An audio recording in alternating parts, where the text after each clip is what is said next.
Welcome to Healthy Skeptics, where we take a no BS approach to holistic health. We're a mother-daughter duo who believe in redefining health by going beyond rigid protocols, detox fads, and restricted diets. Here, we dig deep into root causes, challenging traditional and holistic medicine, and talk about what really works in today's world to help you feel your best.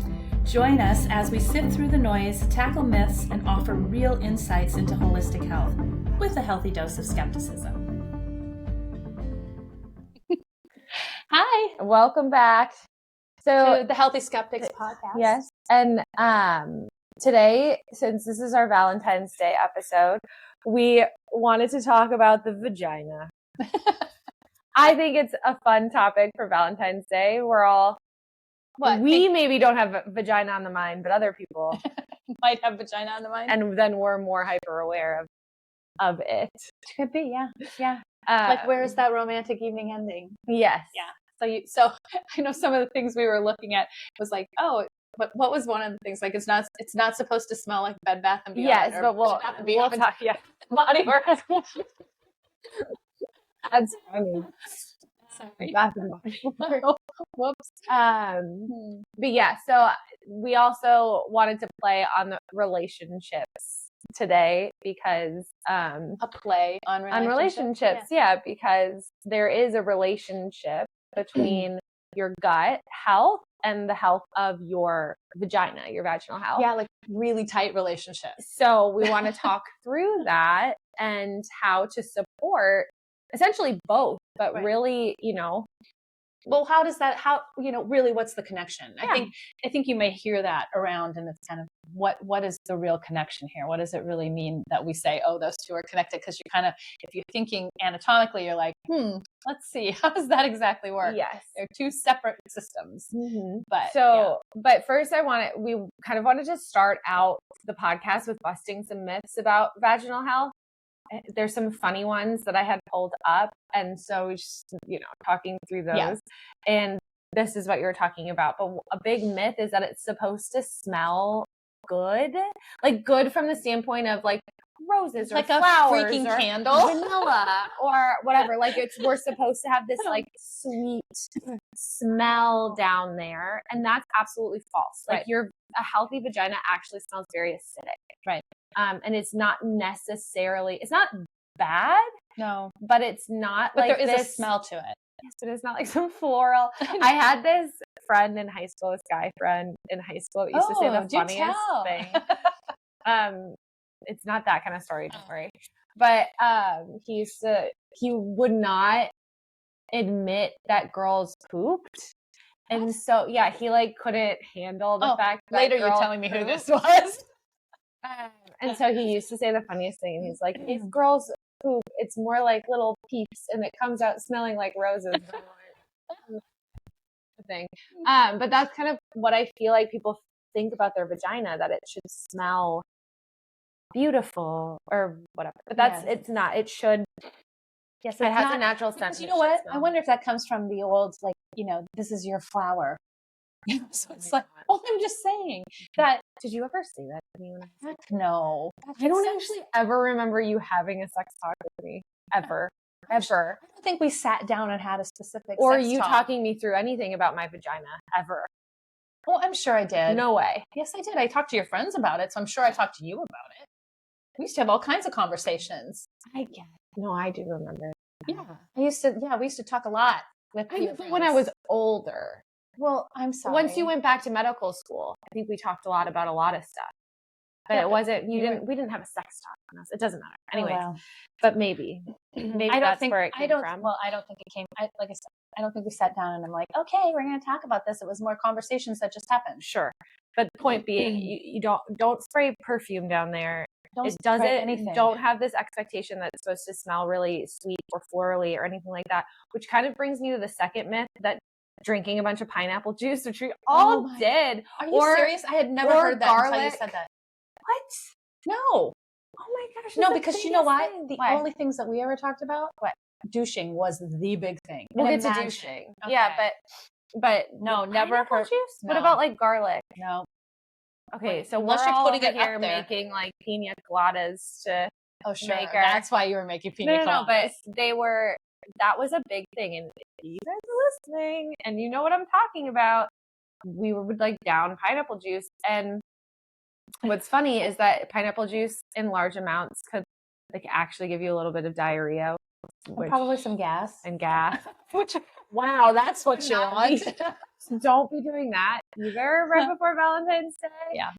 If you have a special date, that's not the best way to go about it. I mean, but in reality, what you eat definitely impacts the health of, and can make you, I hate to say taste because you're staring at me as my mom, but it's like fresher.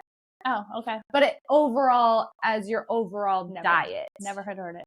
But it's true because your diet impacts the health. And so you can taste, smell better if you're eating healthy, a certain way. If you're healthy, but large amounts of pineapple juice before isn't going to make a big impact. And it's the same for guys, by the way. If guys are drinking that, it's not a thing. That's fun. And then getting to the douching. Okay. Don't douche. Don't steam. Your vagina cleans itself. It's a self-cleaning oven. It just does its own thing. But you call it an oven? I'm so glad you didn't do a sex. Well, so I can think of that self-cleaning just as a cat. Oh my gosh.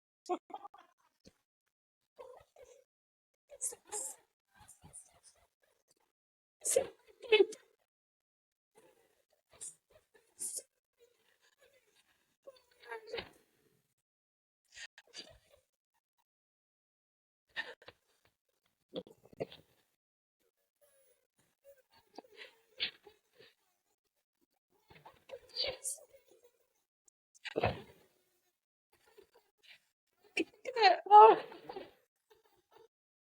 What were the things of themselves? That was where it went. So I'm sorry. I have to edit some of this out. I'm actually kidding. Oh, okay. Just regain composure here. Okay. So anyways. Okay. To douching. Okay. But that is where discharge kind of comes from too. Because you're self-cleaning. Oh man, I think we're gonna need to skip past the rest of douching and move on. Well, no, I was just gonna I won't go back to that. But what I was gonna say is, nothing, like not even soap, nothing should go down there to clean. You don't need to clean. That's just the whole point. That's the whole point. You can, you're taking a shower and you're washing your body, mild soap running down your body, whatever. It's like the vulva, the outside, whatever. That's fine. Exactly. Nothing inside. We don't want to clean anything, which on purpose does kind of bring you to the discharge conversation where discharge is totally normal. And we talked about this on a different podcast, but that is how your body cleans. And also it changes with hormonal shifts, and it should throughout the month. If you're still ovulating, it's still your discharge thickness, and it will get thicker or more stringy or things like that. And that's very normal. Where you want to be concerned is if it changes into a color that's not white, if it has a certain texture, any of those things. It's kind of like, anything, you know, but discharge, like anything I'm going to say now, I know, feel like discharge doesn't mean you're dirty. I think when we were younger too, there was, you have discharge and you're like, oh my gosh, something's wrong. Right. Or I have an infection, or I'm not clean. Like actually it's a good thing. Well, and to the other side of that, if you have never had you don't have any discharge ever. Yes. Then that's a problem too. That's a problem too. Then something's not working, cleaning, doing what it needs to do. Yeah. It's basically a microbiome, vaginal microbiome that's out of balance. And it's not able to do its job. Yeah. Not getting what it needs in order to do its job. So, what was another myth? That your vagina will loosen over time or with sex. Yeah. And that's not true. It's an actual muscle, so it expands and contracts. That's why we're able to have babies.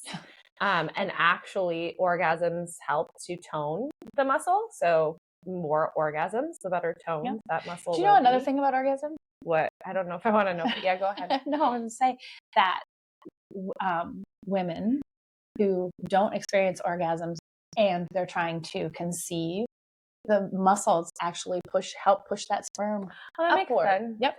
Yeah. So it's one of those things. It's another piece of the fertility conversation. Yeah. That, a lot of times are left out by your normal OBGYN. They're not asking those questions. So, yeah. But it's really interesting. Yeah. But it's also from, yes, like the Kegel conversation, like, yes, that can help, but it's not entirely, like based on that. We used to Kegels, right? Yeah. When I was going back in time. Yeah. It was like, we had phones, real phones, and people called each other and text each other. So, you were answering the phone constantly, or if you were at work, you were always answering a phone. So it was every time you answered a phone, do 10 Kegels. Like, it was like, so, because it was one of those things that everybody did all day, especially women. Everybody, all day, you were answering a phone. Wow. And yeah, it was like every time you pick up the phone. But it's not even about it. Like, no, I'm just saying that was a thing. Then that would, I mean, it does to a certain extent, but also like being sedentary, not moving at all, squats and lunges and different things like that actually help to tone. Well, now you're talking about the whole pelvic floor. Yes, but it helped. But yes, but the whole thing, right? And then also from a full overall health perspective, we have certain mineral balance that helps with muscle contraction and all of those things. So from a tightness perspective, and now there's plastic surgery that you can do, and they the do laser surgery, the Mona Lisa. The Mona Lisa? No, it's not the Mona Lisa. It's a different one. I thought it was like the same thing they do for your abs, but they stick the wand up there and then it like tightens everything. Yeah, it's like a bunch of Kegels. Yes. Right? Yes. That is it. Anyways, so I was trying to think there's a few different things that you can do. That whole, wow, you can take this, 60-year-old vagina and make it look 20. Point being is that Kegel's fine, whatever, but actually the real MVPs, if you will, of toning the vagina is supporting the whole pelvic floor. Yes. So weightlifting, squatting, those things, and then hydration and mineral balance. Mm-hmm. So anyhow, that's the other one. Okay. And then was there another one? Yeah. So there was, you can get your pH right. And this will be the last one, and we can go in because I think this is a good segue into all of the other things. Okay. But that you can get your pH right with yogurt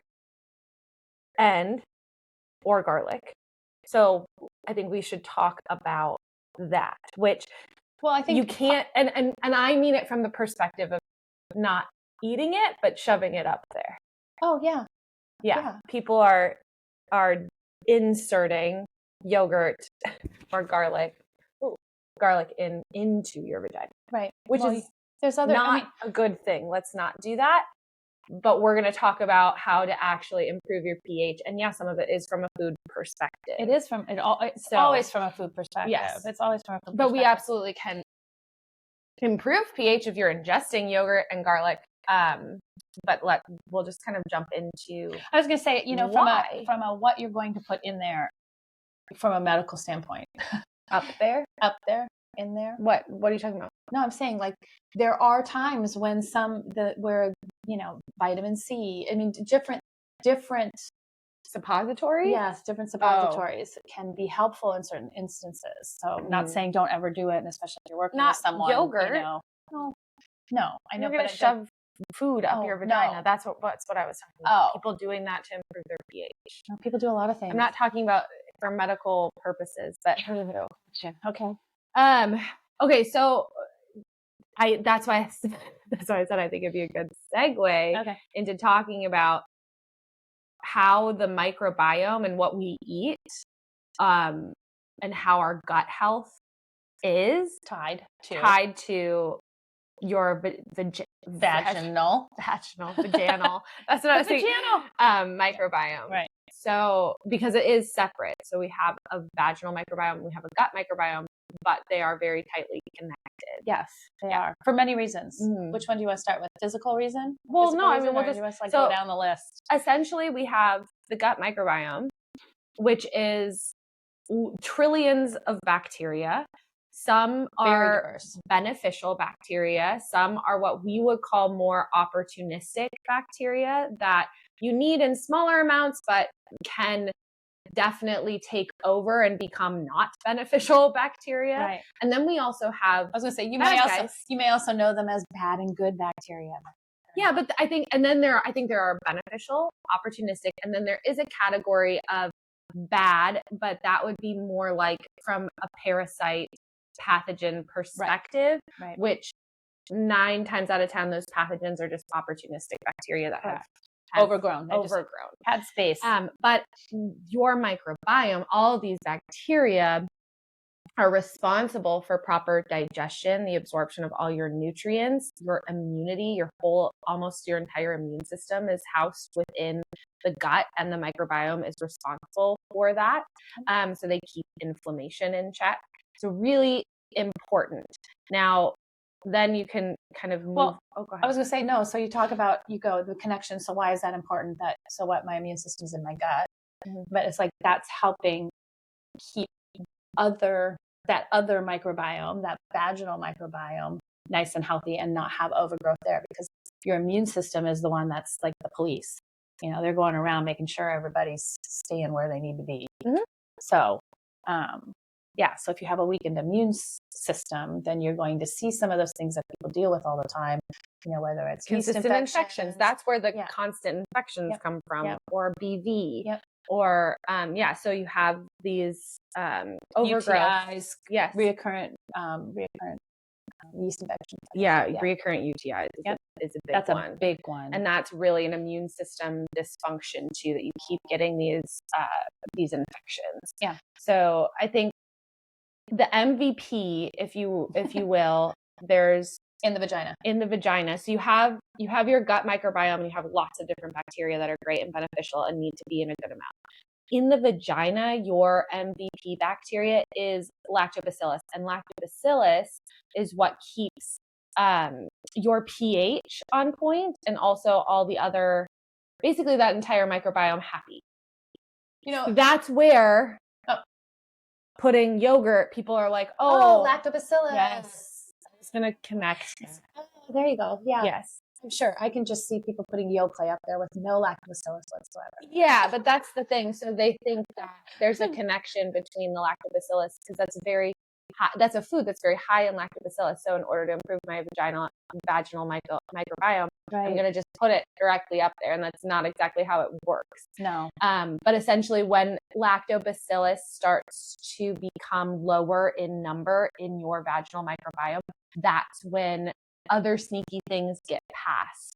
So we get other infections or other bacteria that get introduced that now no longer lactobacillus isn't policing anymore. Well, I was going to say, so you can think of like, okay, so where does that bacteria come from? Yeah. Like, why am I being exposed to it? Okay, sex, that would be one. That's, anything out here in the world that you want to put in there, whether it's sex toys, anything that you're going to be doing. Well, I'm sorry. But it's like all of those things have bacteria on them because they're not in a sterile environment before they go in. So there's one way you're going to be exposed. Yep.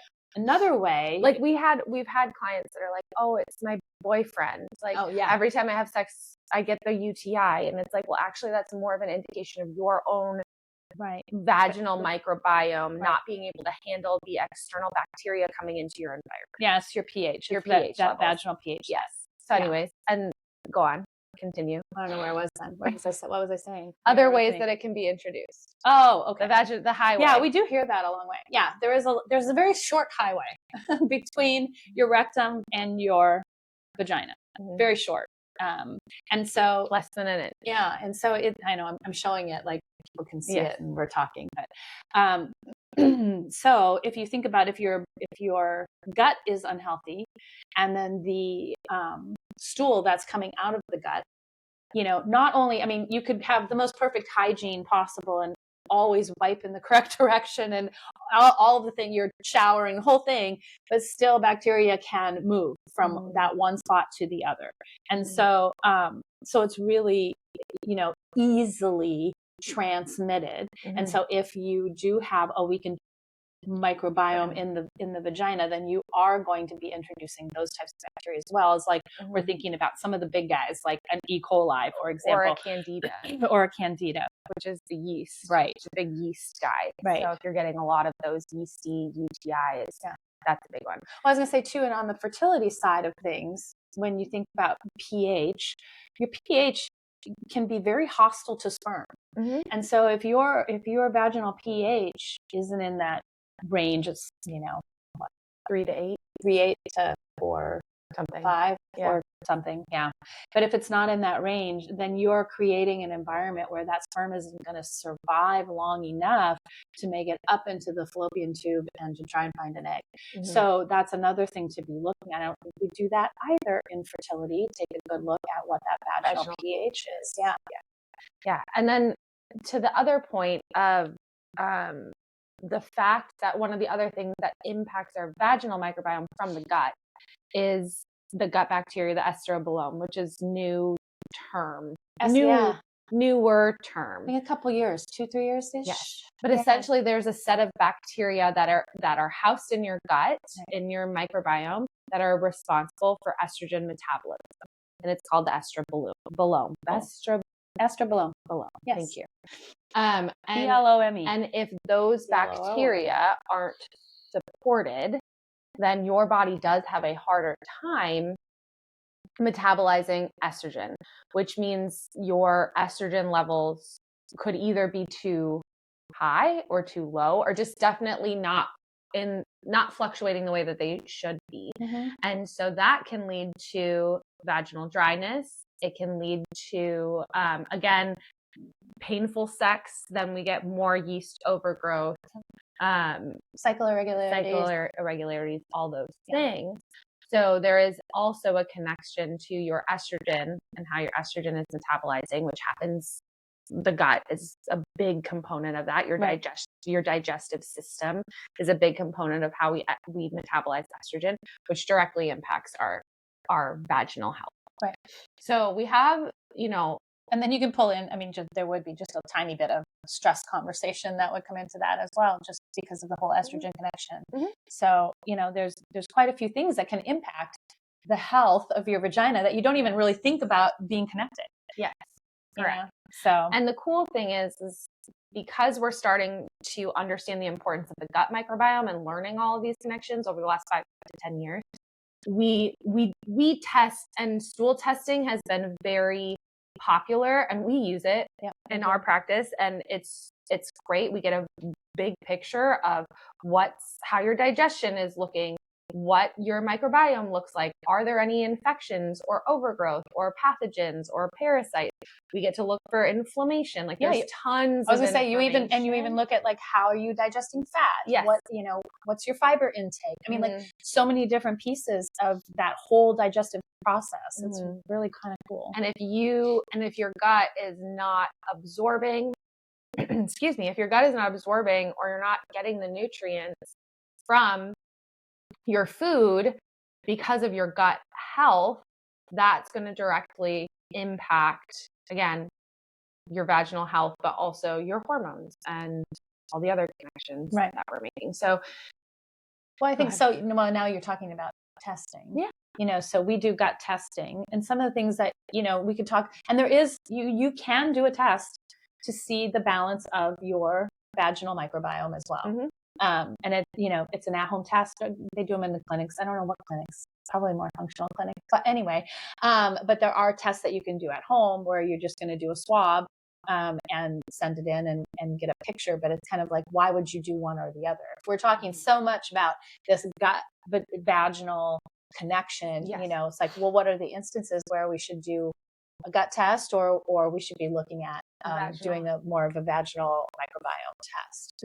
So, it's like, and so I think when you're looking at, it's easier to talk about the vaginal side, but when you're looking at, I have recurrent infections, I tend to have yeast infections, I have BV, I have all these things happening in my vagina, that's where I would say you want to be testing and seeing what's going on there specifically. And I would also add, I probably would do it in conjunction with a gut test. Yes. Because I don't think there's ever a situation where you would test the vaginal microbiome without testing the gut. Well, marketing would tell you differently. Yes, but because that'd just be dumb. You'd be missing key components. Right.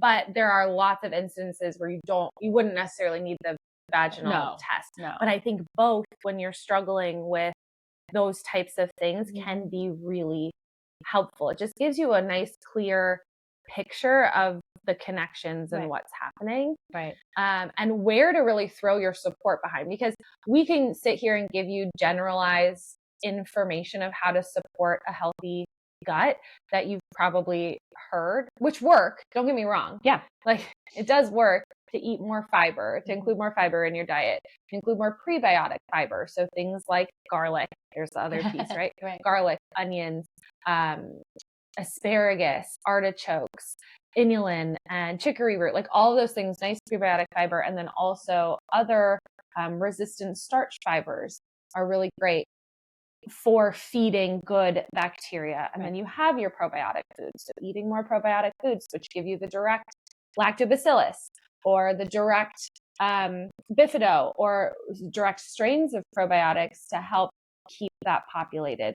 Also, stress impacts this all because we have like the first line to get into your gut is your digestive system. And when we are highly stressed or have been in a state of chronic stress, that digestive system is impacted. Our stomach acid it lowers. And now we've opened up our system. Stomach acid, it defends us against bacteria, pathogens, virus, everything. Yeah. So now we have lower stomach acid. Now that the microbiome is open to receiving a lot more of those pathogenic things. So there's obviously a whole connection. So we can go in and give you, it's generalized information, but it's good information about how to support digestion, how to support your stomach acid levels, how to continue to eat these good foods, and they will make a difference. They will. But it's when but when we test, sometimes intervention is necessary if there's eradication that needs to happen. We can just get so much more specific about the support because we're all overwhelmed anyways. So if I'm going to go make changes, I want to make sure that I'm picking the one or two things that are going to have the biggest impact and throwing my effort behind those things. And I think that's what testing does in this situation. Right. But yeah, so, and I also would say, like, we are, don't get me wrong. We love tests. We like testing. We like data. We like knowing, like I said, we can be very specific, and attack things that, instead of doing like a bomb approach, we can kind of get in there and, really, really be specific about what we're going to do. But I would say because these two are so tied together, because the gut health is so tied to your vaginal health, if you're kind of going, well, where would I start? I would still start with your gut health. And, probably 8 times out of 10, what you do to change that gut health is going to make a difference in your vaginal health. And you probably won't need to go on and do another test. If at the end of correcting your gut test, you're still looking at what's going on a little bit, then I would suggest going, oh, well, this would be a great add to find out what little piece, what tweak, what is something that we need to do and get in there. Again, very specific and correct. And so, we're not sitting here going, oh yeah, go out and get go out and get a test, go out and get a vag test. Whatever, no, but it's a cool tool that we now have access to that I think is, and we're going to continue to learn more about these things, especially about the estrobolome, which is, it's really kind of cool. It is very interesting. Yeah, it is. That we have a whole set of bacteria that's just for our estrogen. I know. So I think just overall, again, just from a where to start perspective, if you're doing some of these basics where you're supporting digestion, and what I mean by that is, so we have steps, right? Step 1, digestion, which is going to be things like your meal timing, your schedule, how you're eating. Are you eating in a rush? Slowing down. Your minerals play a huge role in digestive function. So are your sodium and potassium levels out of whack? Is your zinc out of whack? These are all minerals that play a really big role in your stomach acid production and how you break down food and how you use that food efficiently. So there's a whole big step up here that I would focus on first, and then dive deeper into some of these gut things. Right. So first focus on digestion, and even you could, in focusing on digestion, you're going to improve your body's ability to absorb nutrients and help to recalibrate your gut bacteria just in that alone. And then you can move on to doing and even focusing on like high fiber foods and what are the foods that I need to intake, but it doesn't even need to be step one. Right. First need to correct digestion. And we find eating hygiene. With our clients that making these shifts have improvements of 75 to 80%. I know. Before you even get to the gut. But if you skip that part, which a lot of functional people will skip that part and go straight to testing. And then throwing supplements. Then we throw the probiotics, we do the big stressful eradications. We've never addressed the fact that your digestion blows. And so all of a sudden that's not sustainable. So you maybe feel good for a month or two and then you're back to square one, which happens all the freaking time. It really does. So the order matters. Right. But just, you know, so that would be, I mean, even if you are experiencing some issues with your vaginal health, really looking at, you know, go upstream, as we say, but like look above that, look at the pieces of your digestive process, like look at your gut first, because that's probably where you're going to find the biggest corrections come from. And not just in, you know, perhaps your, you know, how you feel, like no bloating and gas and all those kinds of things. Gosh, now I don't have dryness and I'm, you know, like, and it does smell like a bunch of roses. It's never going to smell like a bunch of roses. All right, it just doesn't smell. How about that? But you know, it's like, you know, you'll probably see those changes, and then you'll see other improvements in your whole body's ability to do different things. Yeah, because at the end of the day, if you're struggling with frequent infections, UTIs, yeast infections, BV, any of those things, guaranteed those aren't your only symptoms. Right. You could probably go back and say, yeah, I am bloated. I do have a lot of gas. I'm not pooping regularly. What is happening? And then we go, well, stress is impacting your digestion and now you're not absorbing your nutrients and your estrogen's not metabolizing well, and so on and so forth. So it's always about, looking further upstream, and sometimes the simplest changes of just supporting digestion, making sure you're wiping front to back, hydrating with minerals, giving your body good mineral support. So potassium, sodium, electrolytes, those things are really important. Figuring out what's stressing the body from a lifestyle perspective and also from an internal perspective. So we still need to be doing all these basics. Is the point. It is the point. And then that helps you have a good vaginal defense system that will keep you happy. And but once you've been doing the basics for 3 to 6 months, then dive into testing. Then get really particular and specific, because that's going to come clean up the 20-25% that's left over. And now from that point on, you have sustainable health and patterns and behaviors, and it works forever. You don't have to come back and be like, well, that didn't, it only lasted for X amount of time. So this Valentine's Day, if you want to do something good for your vagina, you know, I'd say start with digestion and go from there. So that was Valentine's Day. Valentine's Day. Valentine's Day. Well, happy Valentine's Day. Yeah, why not? And anyway, okay. We'll see you next time.